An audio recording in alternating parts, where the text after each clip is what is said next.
2 ಕೋಟಿ ವಿಮೆಗಾಗಿ ಪತ್ನಿಯಿಂದ ಪತಿ ಹತ್ಯೆ ಕೇಸ್ಗೆ ಸಂಬಂಧಪಟ್ಟ ಹಾಗೆ ಬೆಳಗಾವಿಯ ಮಾಜಿ ಸೈನಿಕನ ಕೊಲೆಗೆ ಇದೀಗ ಬಿಗ್ ಟ್ವಿಸ್ಟ್ ಸಿಗ್ತಾ ಇದೆ.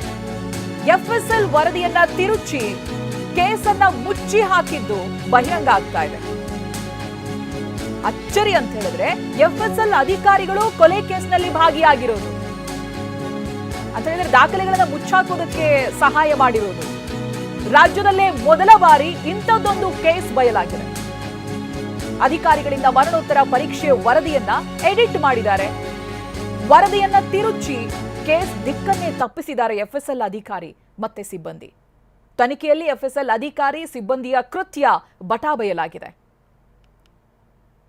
ವಿಮೆ ಹಣಕ್ಕಾಗಿ ಪತ್ನಿಯೇ ಪತಿಯನ್ನ ಹತ್ಯೆ ಮಾಡಿರೋದು, ಬಟ್ ಅದರಲ್ಲಿ ಯಾರ್ಯಾರ ಕೈವಾಡಗಳಿದೆ, ರಿಪೋರ್ಟ್ಗಳನ್ನ ತಿರುಚಿರೋದು ಹೇಗೆ, ಇವೆಲ್ಲವೂ ಕೂಡ ತನಿಖೆಯಲ್ಲಿ ಬಯಲಾಗಿದೆ. ಎಫ್ಎಸ್ಎಲ್ ವರದಿಯನ್ನೇ ಉಲ್ಟಾ ಮಾಡಿ ಎಡಿಟ್ ಮಾಡಿ ಕೇಸನ್ನ ಮುಚ್ಚಾಕೋ ಪ್ರಯತ್ನ ನಡೆದಿದೆ.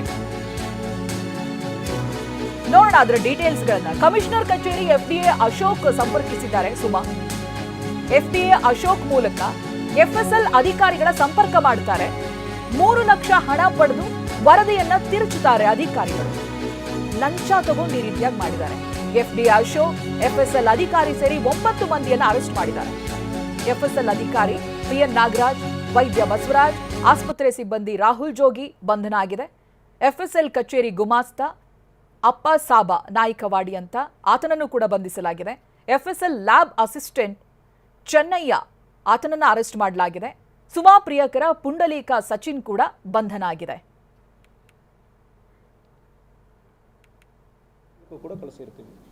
ಇದರಲ್ಲಿ ಯಾವುದೇ ವಿಷಯ ಯಾವುದು ಕೊಟ್ಟಿರ್ತಾರ ಈ ಪ್ರಶ್ನೆಯನ್ನು ಕೂಡ ಹೇಳಿದ್ವಿ. ಯಾಕಂದ್ರೆ ಸಡನ್ ಆಗಿ ಚೆನ್ನಾಗಿರೋರು ಹಾರ್ಟ್ ಅಟ್ಯಾಕ್ ಆಗಿದೆ ಅಂದ್ರೆ ಬಂದಾದ್ಮೇಲೆ ಸ್ವಲ್ಪ ಡೌಟ್ ಮೇಲ್ಗಡೆ ಮಾಡಿದ್ವಿ. ಜನರಲಿ ರೋಡ್ ಆಕ್ಸಿಡೆಂಟ್ ಆಗೋ ಸಂದರ್ಭದಲ್ಲಿ ರ್ಯಾರ್ಲಿ ಫ್ಯೂ ಕೇಸಲ್ಲಿ ಮಾತ್ರ ನಮಗೆ ಆ ಶಾಕಲ್ಲಿ ಹಾರ್ಟ್ ಅಟ್ಯಾಕ್ ಆಗುತ್ತದೆ. ಅದರ್ವೈಸ್ ಅಂತ ಹಾರ್ಟ್ ಅಟ್ಯಾಕ್ ಆಗುವುದಿಲ್ಲ. ಈ ಕೇಸಲ್ಲಿ ನಮಗೆ ಡೌಟ್ ಇತ್ತು, ಬಟ್ ಎಫ್ಎಸ್ಎಲ್ ಇರೋ ಸಂದರ್ಭದಲ್ಲಿ ನಮಗೆ ಏನೂ ಇಲ್ಲ ಅಂದರೆ ಹೇಳಿಬಿಟ್ಟು ಕಳಿಸಿದ್ದೀವಿ. ಸ್ಯಾಂಪಲ್ ಎಲ್ಲ ಬಂತು, ದೆನ್ ರಿಪೋರ್ಟು ಬಂತು. ರಿಪೋರ್ಟಲ್ಲಿ ಯಾವುದೇ ಪಾಯ್ಸನ್ ಯಾವುದೂ ಇಲ್ಲ, ಇದು ಹಾರ್ಟ್ ಅಟ್ಯಾಕ್ ಅಂದರೆ ಆಲ್ಮೋಸ್ಟ್ ರಿಪೋರ್ಟ್ ಬಂತು. ಯಾವುದಲ್ಲಿ ಪಾಯ್ಸನ್ ಸ್ಯಾಂಪಲ್ ಯಾವುದೂ ಇಲ್ಲ ಅಂದರೆ ರಿಪೋರ್ಟ್ ಕೊಟ್ಟಿರ್ತಾರೆ. ಸ್ಯಾಂಪಲನ್ನು ಎಫ್ಎಸ್ಎಲ್ ಕೂಡ. ಪ್ರತಿನಿಧಿ ಸಹದೇವ್ ಇದ್ರ ಬಗ್ಗೆ ಮಾಹಿತಿಯನ್ನ ಕೊಡ್ತಾರೆ. ಸಹದೇವ್, ಎಷ್ಟೆಷ್ಟೋ ಕೊಲೆ ಕೇಸ್ಗಳಲ್ಲಿ, ಕ್ರೈಮ್ಗಳಲ್ಲಿ ಎಫ್ಎಸ್ಎಲ್ ವರದಿಯ ಬಹಳ ಮೇಜರ್ ಪಾತ್ರ ವಹಿಸುತ್ತೆ. ಅದರ ಮೂಲಕನೇ ಕಳ್ಳರನ್ನ ಹಿಡಿದಿರೋದಿದೆ. ಇದು ತುಂಬಾ ವಿಚಿತ್ರ. ಎಫ್ಎಸ್ಎಲ್ನ ಅಧಿಕಾರಿಗಳೇ ಮಾಡಿರುವಂತ ಮೋಸ, ವರದಿಯನ್ನ ತಿರುಚಿರೋದು, ಏನೇನು ಗೊತ್ತಾಗ್ತಾ ಇದೆ ಸಹದೇವ್?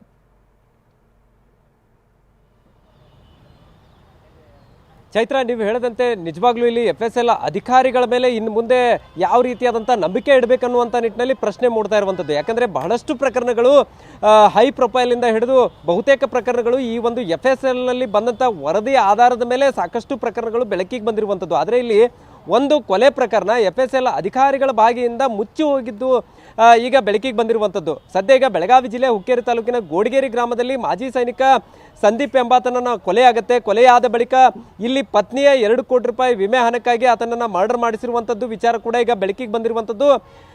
3-4 ದಿನದ ಹಿಂದೆ ಈ ಒಂದು ಪ್ರಕರಣದ ಏಟು ಆರೋಪಿ ಆಗಿದ್ದಂತಹ ಪುಂಡಲೀಕ್ ಎಂಬಾತ ವಿಸ್ತೃತವಾಗಿ ಒಂದು ವಿಡಿಯೋ ಹೇಳಿಕೆಯನ್ನು ಬಿಡುಗಡೆ ಕೂಡ ಮಾಡಿದ್ದ.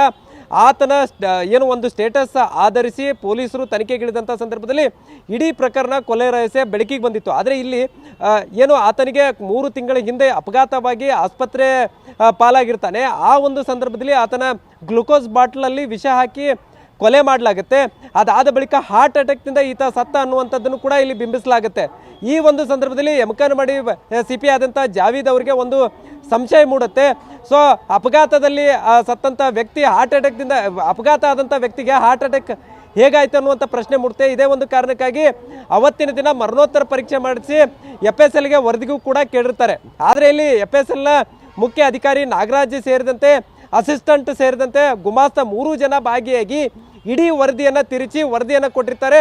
ಈ ಒಂದು ಸಾವು ಏನು ಹಾರ್ಟ್ ಅಟ್ಯಾಕ್ನಿಂದ ಆಗಿದೆ ಅನ್ನುವಂಥ ವರದಿಯನ್ನು ಕೊಡ್ತಾರೆ.